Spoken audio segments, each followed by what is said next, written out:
బాప్తిస్మం ద్వారా రక్షణ రాదు. బాప్తిస్మం ఎందుకు తీసుకుంటాము అంటే రక్షణ పొందడం కోసం తీసుకోము, కానీ రక్షణ పొందాము కాబట్టి అంతరంగంలో జరిగినటువంటి ఆ మార్పుకి బహిరంగంగా సాక్ష్యం ఇస్తూ బాప్తిస్మం తీసుకుంటాం మనం. ఇప్పుడు బాప్తిస్మం అనేది రక్షణకు చాలా ఇంపార్టెంట్. బాప్తిస్మం పొందకపోతే రక్షణే లేనట్లు. ఇది కూడా తెలియదు కొంతమందికి. ఒక ఆయన భౌతికంగా ఒక ఆయన పాపం గుడ్డివాడైనా చాలా తెలివైనడు ఉండవు, మంచి మెమరీ పవర్ ఉంది ఆయనకి. ఆయన పేరు బిబు. అదేంటో మరి బిబు కాదు గబ్బు అని అనుకుంటుంటాం ఒక్కోసారి మేము. ఎందుకంటే ఆయన భౌతికమైన కన్నులు బట్టి మనకేం అబ్జెక్షన్ లేదు, కానీ మంచిదే. బ్లైండ్ పీపుల్ అంటే దివ్యాంగుడు అని మనం గౌరవంగా ఆయన భౌతికంగా చెప్తాం, కానీ గబ్బు అని ఎందుకు అంటామంటే లోపల కళ్ళు గుడ్డివైపోయినాయి ఆయనకి. బయట కళ్ళు గుడ్డివైనా ఉన్నా దేవునికి అది పెద్ద తేడా కాదు, కానీ లోపల కన్నులు గుడ్డివైపోయాయి. దేవుడు వాడుకున్న ఎందరో దేవదాసయ్య గారు లాంటి మహానుభావులను కూడా త్రోలనాత్మకంగా దూషించి మాట్లాడే తెగింపు ఎలా చేస్తున్నాడో అర్థం అవదు. ఆయన అంటాడు రక్షణ పొందినోడికి బాప్తిస్మం అట. రక్షణ పొందాక అదొక రిచువల్ అట, అదొక శరీర కార్యం అట బాప్తిస్మం అనేది. అది మనకు అవసరం లేదు, అంత ఇంపార్టెంట్ కాదు. రక్షణ పొందావు అనడానికి సాదృశ్యం అట అది. అదో మంగళసూత్రం లాగా అనమాట. పెళ్లిలో పెళ్లి చేసుకునే మంగళసూత్రం ఎలాగ సూచనో అదొక సూచన అట. తోటకూర ఏం కాదు, సూచన అట. అది గుడ్డేం కాదు.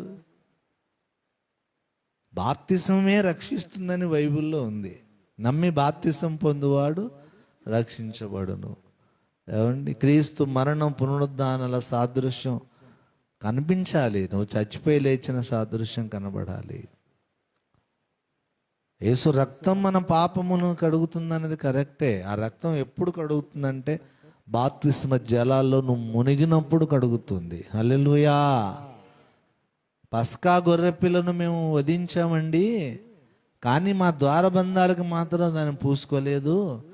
దేవునికి తెలుసు కదా మేము గొర్రెపిల్ల వధించామో లేదా అంటే కుదరదు.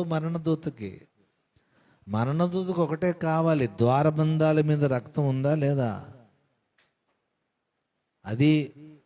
అలాగే ఇటు బాప్తిసం పొందాడా లేదా, లోబడ్డాడా లేదా అని దేవుడు చూసి అప్పుడు తన రక్తము ఆ జలముల్లోనికి పంపిస్తాడు. వీడి పాపములను ఆ రక్తము కడిగేస్తుంది.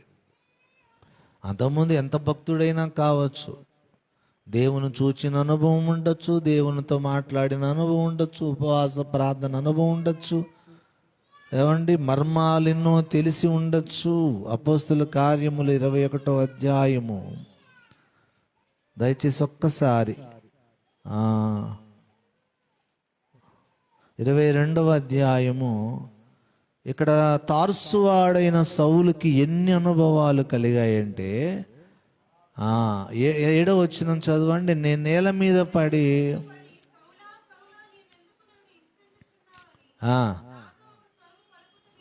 దేవుని స్వరం విన్నాడు. డైరెక్ట్గా ఈ చెవులతో విన్నాడు, లోపల మనసులో వినడం కాదు. దమస్కు మార్గంలో వెలుగులో యేసు ప్రత్యక్షమయ్యాడు. ఒకచోట చెబుతాడు, ఏమండి ఆ వెలుగును కొంతమంది చూశారు కానీ స్వరం వినలేదు. మరొక చోట అంటాడు స్వరం విన్నారు కానీ వెలుగును చూడలేదు. అంటే కొందరు వెలుగును చూశారు, కొందరు స్వరాన్ని విన్నారు. అది కరెక్ట్, దానికి జస్టిఫికేషన్. మొత్తానికి సౌలు అయితే వెలుగును చూశాడు, స్వరాన్ని కూడా విన్నాడు. చాలా డిస్కషన్ చేశాడు యేసయ్య సౌలుతో. నువ్వెవడవు అని అడిగితే నేను హింసిస్తున్న యేసుని అని చెప్పి చాలా మాట్లాడాడు. 10వ వచనం చూడండి. అప్పుడు నేను ప్రభువా అంటే ఆ యేసయ్యను గుర్తుపట్టేశాడు. ఈయన నా దేవుడు, నా రక్షకుడని అంగీకరించాడు. నేనేం చేయాలని కూడా ప్రభుని అడుగుతున్నాడు. అందుకు ప్రభువు నువ్వు లేచి దమస్కులోనికి వెళ్ళుము, అక్కడ నువ్వు చేయుటకు నియమింపబడినవన్నీయో 12 అంతటి ధర్మశాస్త్రం చొప్పున భక్తి పరుడును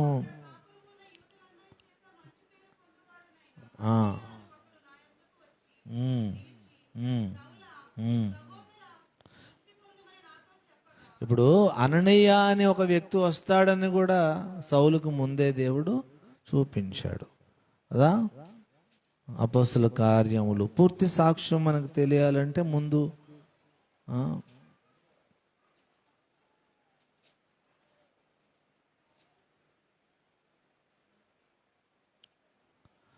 9వ అధ్యాయము 10వ వచనం.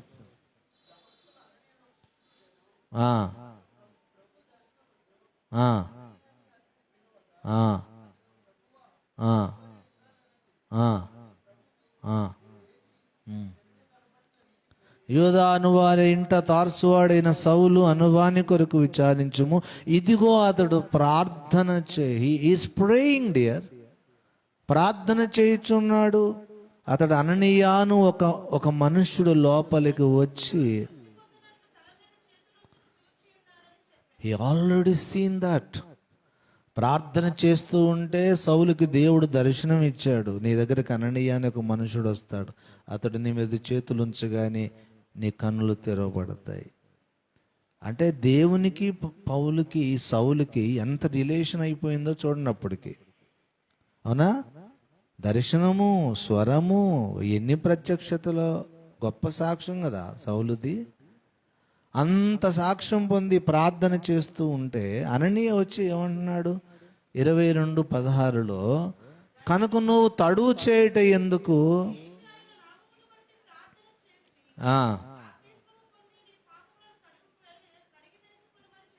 బాప్తిసం పొంది నీ పాపములు, అంటే బాప్తిసం పొందితే గాని పాపములు కడిగి వేసుకొనుట అసాధ్యము. ఈ గబ్బుగాడు ఏం చెప్తాడు, బాప్తిసం పెద్ద అవసరం లేదంటాడు.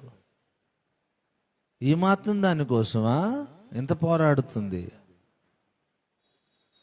నువ్వు మారు మనసు పొంది ప్రార్థన చేసి సువార్తను నమ్మి దేవునికి కానుకలు దశంభాగాలు ఇచ్చి పాటలు పాడి సేవ చేసి ఆత్మలను అనేకం నడిపించి బాప్తిసం ఒక్కటి పొందకుండా పోయావనుకో 100% అగ్నిగుండం పాలవుతావు.